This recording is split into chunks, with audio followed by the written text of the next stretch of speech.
청취자 여러분 안녕하십니까? 전격 시사 소현정입니다. 황금 연휴 어느덧 절반이 훌쩍 지나갔습니다. 추석 이후엔 정치, 경제, 사회 상황 어떻게 돌아갈까요? 윤지호 경제평론가와 추석 이후 주식시장 예측해 보고요. 김경진 전 의원이 AI 전도사로 변신한 이유 들어봅니다. 박용진 전 민주당 의원, 홍석준 전 국민의힘 의원과 내년 지방선거 전망까지 청취자 여러분의 균형 잡힌 시각, 현명한 판단에 보탬이 될 시간 마련했습니다. 전격 시사는 유튜브로도 실시간 방송됩니다. 10월 7일 화요일 전격 시사 출발합니다.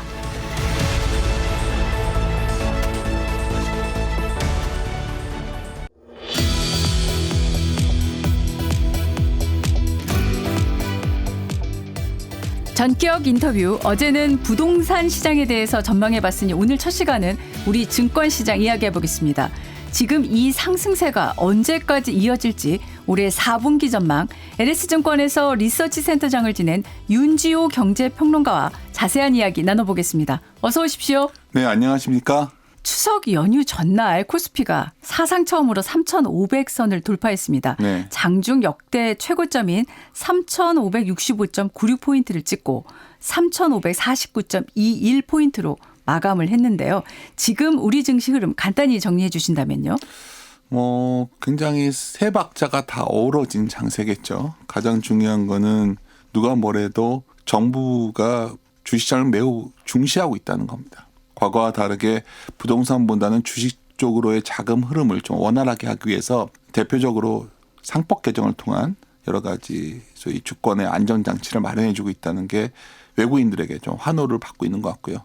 아무리 그런 제도적인 모멘텀만 갖고는 안 되겠죠. 중요한 거는 우리 기업들이 과연 경쟁력이 있는 거에 하는 겁니다. 근데 이제 사실 많은 분들은 우리 스스로를 약간 평가자로 하는 경향이 있죠. 최근에 트럼프와의 어떤 투자 협상이 있으면 마치 우리가 막 아무것도 카드가 없는 줄 알고 있지만 사실 우리는 공급망으로서 굉장히 존재감이 뚜렷한 산업을 갖고 있습니다. 대표적으로 반도체가 있고요. 그다음에 조선이 있죠. 그리고 방산도 의외로 우리가 분단의 대치 상황이다 보니까 방산도 경쟁력이 있고 전력 인프라 쪽도 상당히 강력합니다. 그렇다면 이러한 소위 공급망 존재감으로 인해서 해외 투자자들 입장에서는 이러한 여러 가지 주변 여건은 언젠간 해소될 것이고 이러한 기업들이 워낙 이렇게 약할 때 미리 사둬야겠다. 이런 흐름들이 들어오고 있고요. 그래서 제일 중요한 거는 누가 그래도 최근에 강세를 촉발시켰던 거는 기업 실적이 좋아지고 있다는 거겠죠. 결국 우리가 수출이 굉장히 불안해하고 있지만 사실 4분기 수출 전망은 매우 좋아지고 있어요. 딱 보입니다. 바로 반도체입니다. 그러니까 반도체는 전 세계적으로 새로운 산업혁명 시대를 마련해서 모든 곳이 필요한데 제대로 생산할 수 있는 기업들은 굉장히 제한적이거든요. 그렇기 때문에 어쩌면 한국 기업들의 경쟁력이 뛰어나서기라기보다 독과점적 지위에 있기 때문에 네. 앞으로 이 시장에 저희 KPX라고 하는데 투자하는 금액만큼 어쩌면 한국의 기업들은 그만큼 이익을 가져갈 것이다. 아까 제가 3박자로 말씀드렸던 거는 첫 번째 정부 정책이 뒷받침되고 있고 또 하나 중요한 거는 어떻게 보면 유동성이 들어오고 있고 할 때 그에 바탕되는 어떤 기업들의 실적도 우상향이라 본다면 물론 빠른 속도에 대한 부담은 있겠지만 그래도 추석 이후에도 시장에 대해서는 긍정적 시선으로 바라봐야 되지 않나 저는 이렇게 판단하고 있습니다. 네, 연휴 앞두고 시장을 보면 외인하고 기관은 계속 사들이고 네. 있는데 개인 투자자들은 차익 실현을 위해서인지 엄청나게 팔았거든요. 네. 이건 어떻게 해석해야 될까요? 개인이 한 명은 아니겠죠. 선명한 투자자분들은 열심히 한국 주식을 사고 있으리라 저는 믿고 있고요. 다만 우리가 코로나 직후에 많은 투자자들이 국내 투자자들이 처음 주식을 했거든요. 그분들이 코로나 때 한번 쭉 올라갔다가 굉장히 실망을 해서 계속 주식을 팔고 있는데 그 연장선상에 있는 겁니다. 근데 굉장히 위험한 심리가 뭐냐면 여기서 추석이니까 제가 네. 하나 여담을 드리면 투자자들이 가장 경계해야 되는 심리가 바로 본전 심리거든요. 본전 심리를 경계하라. 예, 그렇죠. 그러니까 본전 오면 파는 거거든요. 올라오니까 나 이거 이때 고생했는데 사실 팔고 뭔가 더 내가 요새 좋다고 하는 것, 좀 인기 좋은 거를 들어가는 경향이 있습니다. 대표적인 게 바로 미국 주식이라던가 글로벌 투자고 아니면 또 뭐 미국 채권이라던가. 근데 사실 여기서 한번 질문을 던져보자는 거죠. 항상 투자자의 승자가 소수였는데 소수는 뭔가 남들과 다른 길을 갔던 사람들이거든요. 그렇다면 지금 한국 증시가 이렇게 올라올 때 개인들이 팔고 있다는 거는 좀 적절한 선택은 아니지 않겠나. 저는 뭐 언제 뭐 개인들이 더 못한다 잘한다의 문제가 아니라 아마 외국인들 봤을 때는 전 세계를 놓고 봤을 때 앞으로 새로운 산업 변화에 맞는 기업을 갖고 있는 찾다 보니까 한국을 선택한 거지. 네. 한국을 사랑해서 사는 게 아니거든요. 네. 주식 투자는 본질적으로 기업의 가치를 내 소유로 만드는 게임입니다. 그러한 측면에서 한국 기업들을 바라보신다면 상당히 매력적인 기업들이 현재도 있고 현재 흔히 가치로 말했을 때 가격 대비 가치도 상당히 매력적인 수준이라는 겁니다. 그래서 과거에 코로나 때 밸류에이션 고점이 있었는데요. 그 정도 가면 한 3,900이거든요. 네. 근데 너무 일찍 시장에서 기차에서 내려오고 있다. 그건 좀 아쉬움으로 네. 저는 추석날 전하고 싶습니다. 네네. 그러면 지금 연말까지 또는 내년 상반기까지 이 우상향 흐름이 이어질 걸로 보고 계시는 거죠? 주식시장이라는 게 이제 채권은 쭉 가지만 왔다 갔다 하겠죠. 근데 여기서 이제 물어볼 때 흔히 우리가 가치란 단어를 쓰거든요. 가치를 어떻게 볼 거냐. 그래서 아직 중대한 변화가 하나 생긴 겁니다. 뭐냐면 우리가 주식 투자자가 왜 지금까지 한국 증시는 맨날 가다 말다 뭔가 좀 아쉬움이 컸냐. 내가 주식을 한 줄 사도 그 한 주의 가치가 소위 오너들의 한 주의 가치와 달랐던 거거든요. 그 말은 가치가 보존할 수 있게끔 법적인 보장 장치가 있었느냐에 관한 문제가 되는 겁니다. 그러면 앞으로 왜 추석 이후를 말씀드린 거창한 말씀을 드렸냐면 결국 가장 중요한 거는 결국 이번에 상법 개정이 불러온 파장이죠. 결국 우리가 많은 분들이 이게 과거에도 있는 줄 알고 계시지만 없었습니다. 법으로 개정된 건 이번에 네, 처음이에요. 그렇죠. 그래서 네. 이번에 1차가 있었고요. 2차에서 굉장히 진전이 있었죠. 집중 투표제라는 거였어요. 네네네. 그리고 이제 3차에 자사주 매입 소각권이 이제 국회에 올라가 있는데 네. 예를 들어서 이게 모든 것의 목표로 모여지는 건 뭐냐면 흔히 가버넌스 개혁이라는 단어입니다. 네. 많은 분들이 가버넌스 개혁하니까 네. 무슨 내가 이사회를 장악해서 뭐 이기고 막 이렇게 생각하시더라고요. 근데 이제 거버넌스 개혁은 근본적으로 자본 배치를 내 이익에 맞게 해주냐의 문제거든요. 네네. 자본이 있으면 어떤 돈들은 돈을 더 벌기 위해서 투자를 하고 네. 어떤 돈들은 투자할 게 마땅치 않으면 돈을 나눠주는 주주들에게 그러한 법적 장치가 마련되고 있다는 거는 추석 이후에도 우리 기업의 현재 방향을 볼 때 가치 대비 얼마나 지금 주가가 와 있냐만 보면 되는 겁니다. 네. 분명히 말씀드릴 거는 한국 주식시장이 가치 대비 여전히 싸다는 거죠. 네. 그런 시각에서 본다면 추석 이후에도 어쩌면 변동성이 나올 때마다 한국 주식을 지속해서 좀 늘려간다면 네. 아마도 몇 년 뒤에 이런 인플레이션 시대에 자산을 해지하는 인플레이션을 해지하는 그런 좋은 대체 투자가 되지 않을까 주식시장이 네. 저는 이렇게 판단하고 있습니다. 네.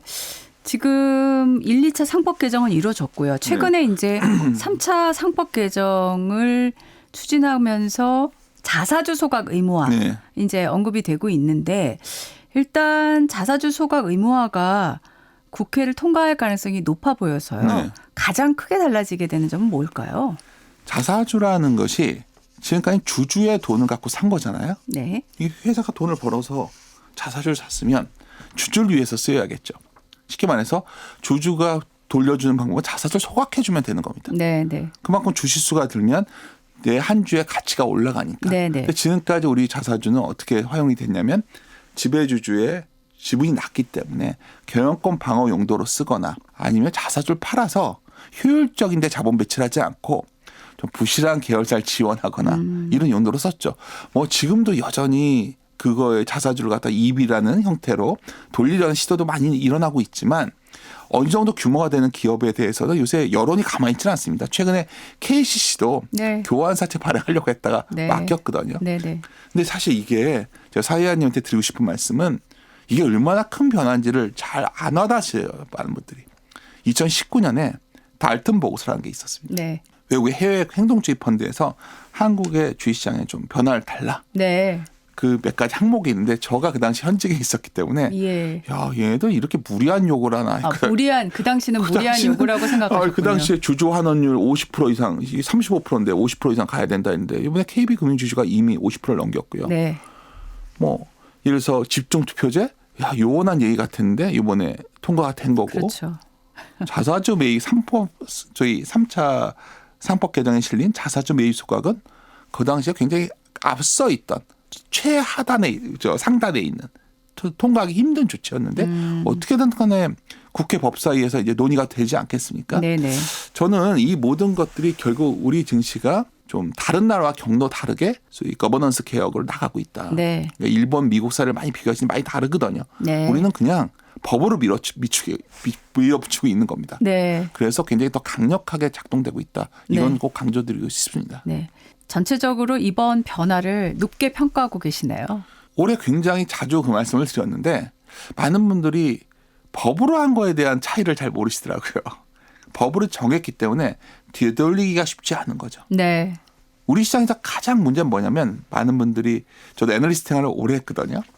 애널리스트가 이제 기업을 분석합니다. 네. 그러면 회계적인 이익이 나와요. 그게 순이익 개념이죠.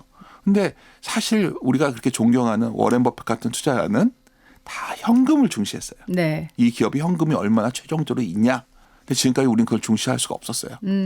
그 현금이 다른 데 많이 쓰였거든요. 네. 이제는 소위 거버넌스 개혁의 최종 목표는 뭐냐면 기업이 만들어낸 현금을 투자를 하든지 네. 투자하지 않을 때는 돌려달라는 돌려달라는 주주로 돌려달라는. 그렇죠. 네. 그게 만약 자리 잡힌다면 이제는 소위 오너 가치와 주주의 소수 주주의 가치가 동일해지는. 특히 땅을 100평 같이 사면 한 평의 가치는 같이 갖는 것처럼 네. 그런 시대가 열렸다는 점에서 상당히 높게 평가할 수밖에 없지 않나 저는 이렇게 판단합니다. 네. 코리아 프리미엄이 이제 지금보다 더 앞으로 나아가기 위해서는 또 어떤 점이 바뀌어야 된다고 생각하시나요? 사실 지금은요. 프리미엄을 말할 단계는 아닙니다. 사회자님. 아, 프리미엄을 말하던 게 좀 이른가요? 너무 그러니까 우리가 흔히 말하는 한국 증시가 디스카운트를 기본적인 ROE와 PBR 관계만 봐도 네. 1.3배 가야 돼요. 그게 3,900이고 그다음에 기업은 본질적으로 돈을 벌어야겠죠. 기업이 돈을 벌면 어쩌면 한국이 프리미엄을 받는 시대가 가는데 지금은 버는 돈은커녕 우리가 갖고 있는 주주 가치조차도 우리가 믿을 수가 없다는 거죠. 근데 최근에 많은 분들이 놓치고 계시는 게 계신데요. 네. 제가 여의도에 있으면 이제 후배들도 만나서 물어보고 하면 네. 깜짝깜짝 놀래요. 한국을 철수했던 많은 글로벌 투자자들이 네. 계속 미팅이 잡히고 있습니다. 아, 이거는 네. 꼭 뭐 저 이게 뭐 증권 방송이 아니기 때문에 더 제가 강조드리고 싶은데요. 되게 바빠요 지금. 생각을 해보십시오. 돈을 맡겼어요 해외 여러 투자자들이. 근데 올해 한국 증시가 달러 환산을 치면 세계 탑이에요. 네. 탑 수준이에요 주요 국가 중에. 근데 한국 주식을 투자 안 하고 있었거든요. 그건 내년 2026년에 계획을 세운 거죠. 투자를 하려면. 근데 매니저한테 돈 줬는데 너 왜 한국은 투자 안 했어 이러지 않겠습니까? 네. 그러한 미팅이 늘고 있다는 거는 네. 외국인들이 이 시장을 주도하고 있고 개인들은 지금 당장은 사실 잘 참여 못하고 있다. 근데 이러한 흐름이 멈추지 않는다면 지수의 상단을 더 열 수가 있겠죠.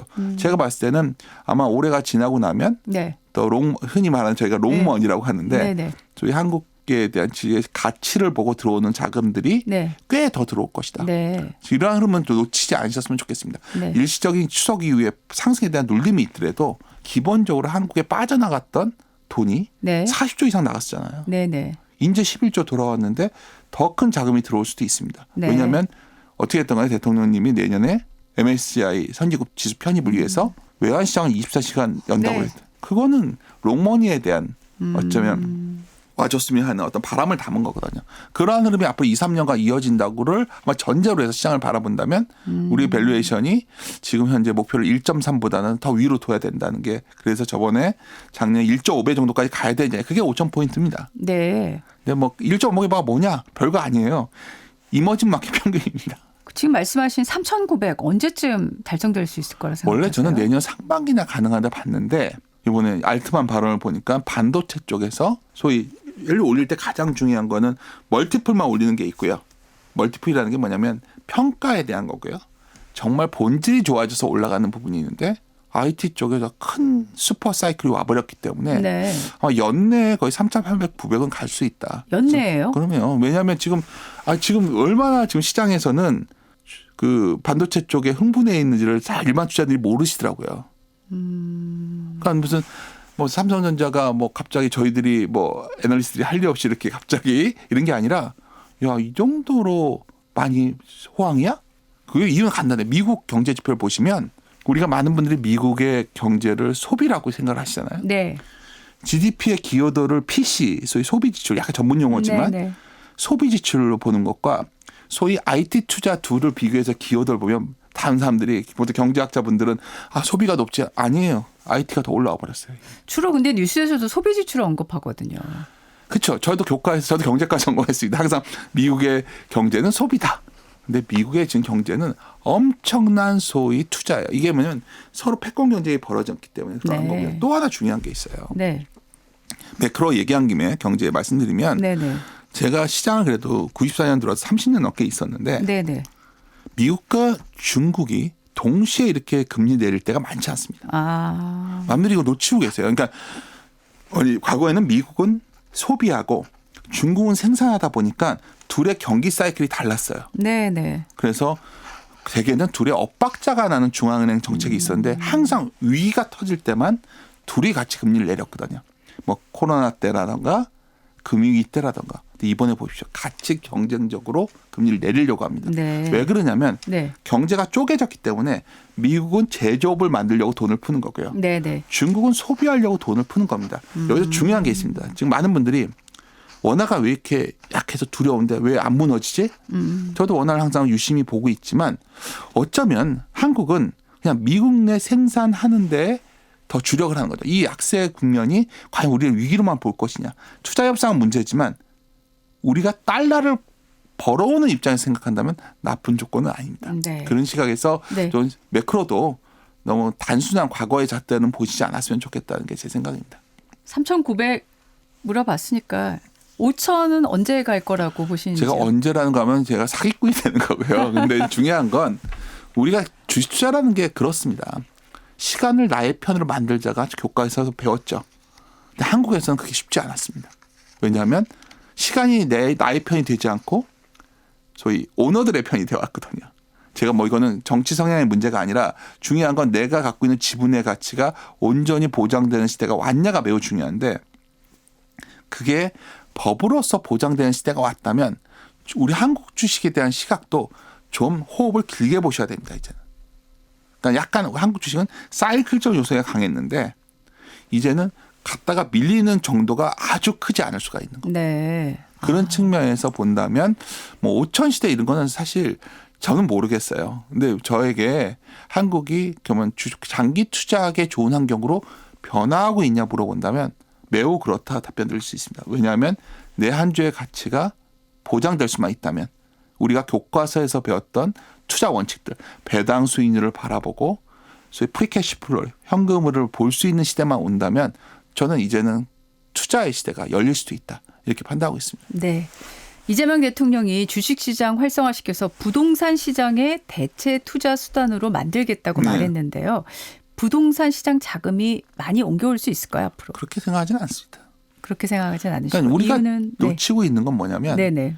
부동산도 과거처럼 부동산으로만 쏠리지 않게 만드는 것만도 성공적이죠.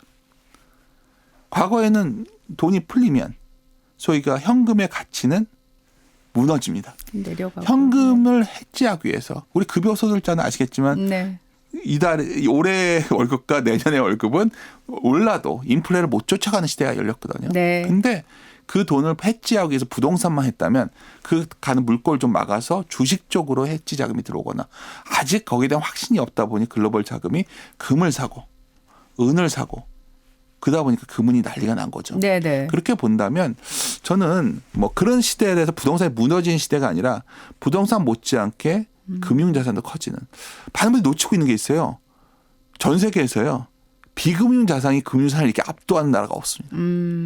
우리는 좀 너무 편중되어 있어요. 네. 그래서 그러한 게 좀 약간의 균형을 찾는 것만으로도 주식시장의 유동성 유입이 되었으면 좋겠는데 이 현 레벨이 왜 이렇게 두렵지가 않은 거는 여전히 돈은 안 들어오고 있습니다.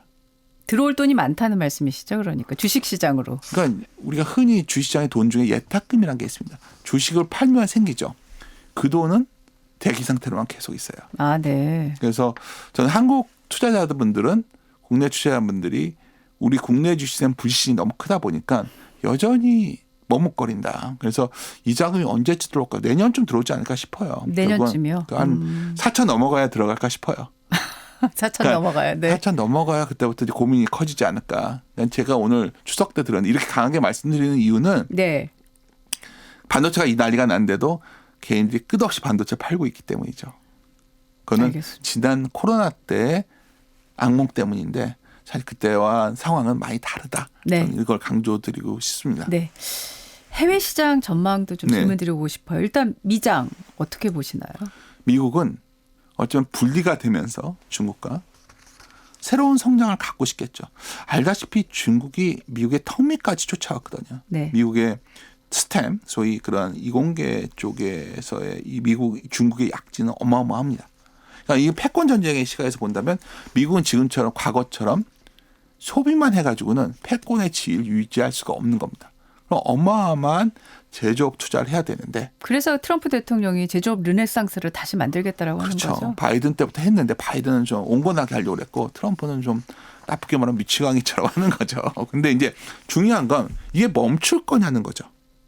왜냐하면 여기서 만약에 패권을 잃게 되면 과거에도 보면 이자가 군비를 넘었으면 패권이 소멸됐었거든요.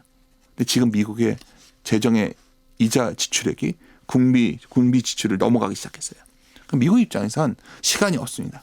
그래서 저는 미국에서 그러한 소위 패권에 관련된 산업, 이 산업들에 대한 경제는 커지고 있고 네.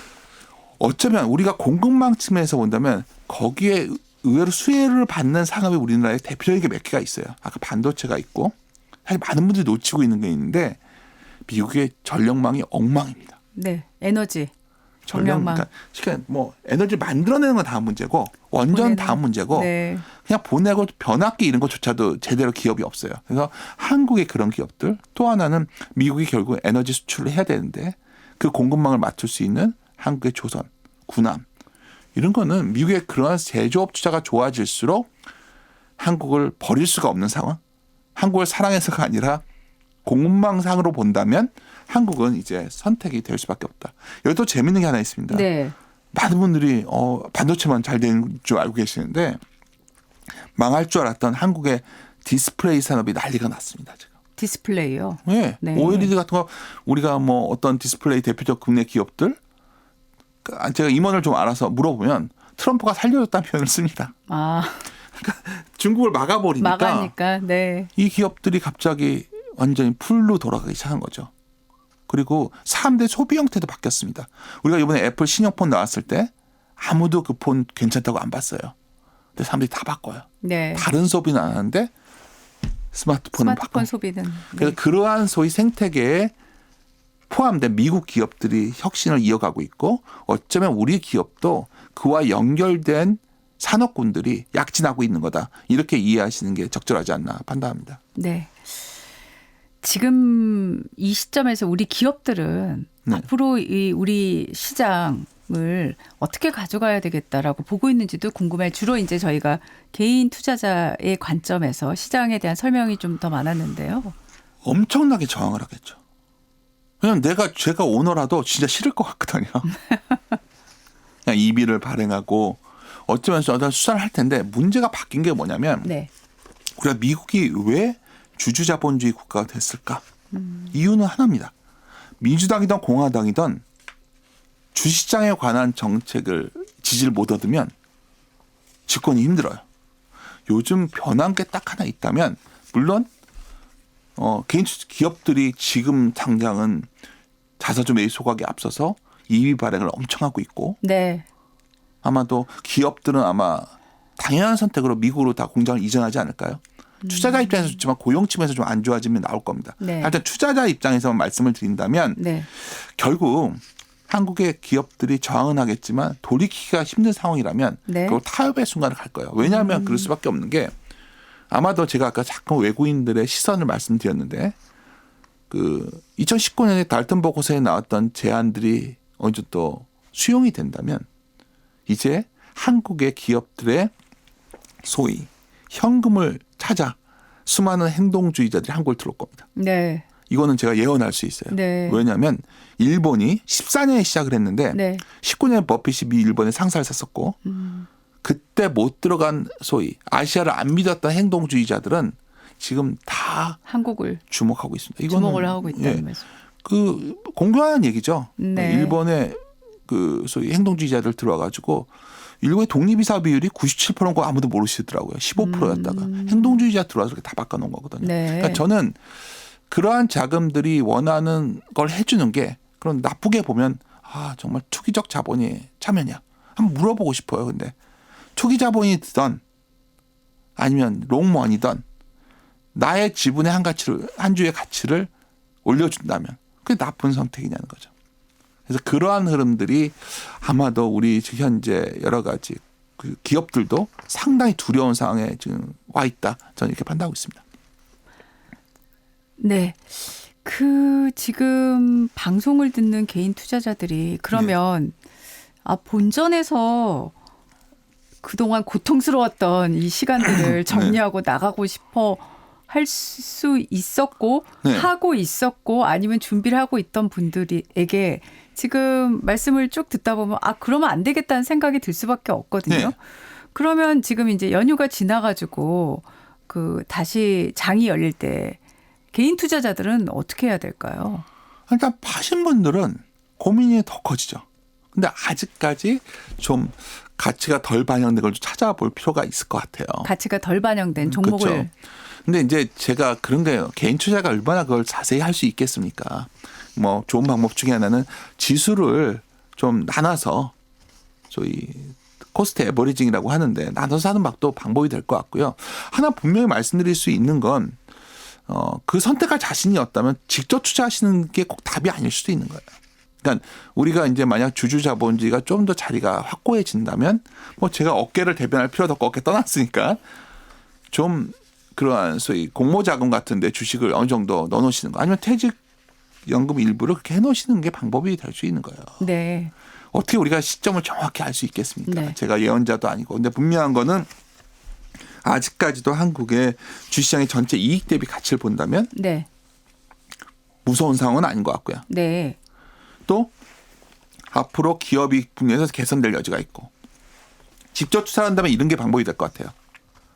만약 트럼프와 미치광이 전략 때문에 이건 제가 욕하는 게 아니라 원래 전략이 그런 게 있습니다. 그 전략으로 인해서 한국 시장의 변동성이 좀 생긴다면 아주 기쁜 마음으로 그때 우리가 지금 논의됐던 한국의 대표 기업들을 사는 것도 방법입니다. 네. 마음은 급하다고 무조건 쫓아가라는 얘기가 아니라 혹시 연휴 뒤에 무슨 안 좋은 얘기도 나올 수 있는 거 아니겠습니까? 뭐 그러한 국면에 도망가지 말라는 거죠. 그리고 최소한 지금 한국 주식을 들고 계신 분이라면 일단은 가져가시는 게 낫다. 네. 그거는 꼭 강조드리고 싶습니다. 네.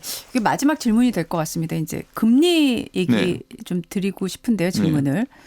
미국 금리 인하 가능성 그리고 지금 우리 금리 흐름은 어떻게 가져갈 걸로 예상하시나요? 그러니까 금리가 낮아지면 좋겠죠. 근데 우리가 이제 지난 40년간은 채권이 우위에 있던 시대였어요. 인플레이션이 잡혔기 때문에. 80년대에 결국 레이건 시대에 금리를 잡으면서 볼커 의장이 장기간 채권 랠리가 지속됐죠. 그래서 마음속에는 채권 불패 신화가 있습니다. 근데 지금 미국의 상황을 보면 아무리 좋은 얘기를 드렸지만 미국이 갖고 있는 가장 큰 약점은 재정 적자가 너무 크다는 거죠. 근데 그 재정 적자의 상당수가 미래의 프로젝션을 해보면 거의 순이자거든요. 순이자가 군비를 넘어섭니다, 지금. 그래서 굉장히 논쟁거리가 된 게 하나 있죠. 얼마 전에 연준에 새롭게 들어간 마이런이라는 사람이 연준의 책무 중에 하나로 갑자기 장기금리 안정 얘기를 해버렸어요. 원래 물가와 안정, 고용 이 두 개가 연준의 책무였는데 그만큼 장기금리가 신경 쓰이는 겁니다. 어쩌면 우리에게 돈을 자꾸 뺏어가려고 하는 것도 투자를 해달라는 것도 자신의 재정으로 하는 건 한계가 있기 때문이죠. 근데 얘가 여기서 드리고 싶은 요지가 뭐냐면 채권 투자의 매력은 떨어지는 겁니다. 과거에는 그렇죠. 그런 시각에서 채권 시장 바라볼 필요가 있고 어떻게든지 장기금리 안정이 가장 최우선 과제가 되기 때문에 어쩌면 트럼프 정부에서 파월을 저렇게 공격하고 내년 올해 임기가 물러나고 나면 친 트럼프 인사를 바꿀 것이고 그러면 되든 안 되든 금리를 낮추려 할 겁니다. 그러니까 경기 침체가 아닌데 금리를 낮추는 보통 좋은 용어로는 소위 보험적 금리야. 보험금리라고 하는데 사실 그냥 금리 낮추는 겁니다. 채권 이자 때문에. 또 하나의 큰 시장이 열린 게 채권을 사줄 곳이 없다 보니까 소위 스테이블 코인이라는 걸 각 발행하려고 하는 거죠. 단기차라도 사게 하려고. 최근에 한국에서 되게 독특한 일이 있었는데 갑자기 두나무와 네이버의 협약이 나왔어요. 그것도 결국은 한국도 돈을 풀어야겠는데 재정 만만치 않거든요. 그래서 스테이블 코인을 통해서 국채 수요를 만들고자 하는 당연한 현재 전 정부의 어떤 정책을 이끌고 있는 분도 좀 가상화폐 투자를 했던 분이기 때문에 전 세계가 돈을 더 풀어야 되는 상황입니다. 이거를 금리를 자극하지 않는 상태로 풀 방법이 뭘까? 라고 생각하면서 스테이블 그렇죠. 코인 쪽으로 그래서 갔다는 저는 말씀이군요. 금리 문제를 과거처럼 투자의 매력은 적다. 그래서 자꾸 뭐 장기채 사면 되지 않냐 많이 물어보시는데 은행 같은 데 강연만 맨날 그거 물어보시더라고요. 근데 제가 드리고 싶은 거는 그렇게 매력적이진 않다. 금리는 어떻게든지 낮추려고 할 거지만 저희 채권의 매력은 아주 강하지 않은 그런 시대가 아닐까 이렇게 판단합니다. 네. 오늘 여기까지 말씀 듣겠습니다. 네. 지금까지 윤지호 경제평론가와 말씀 나눴습니다. 고맙습니다. 네, 감사합니다.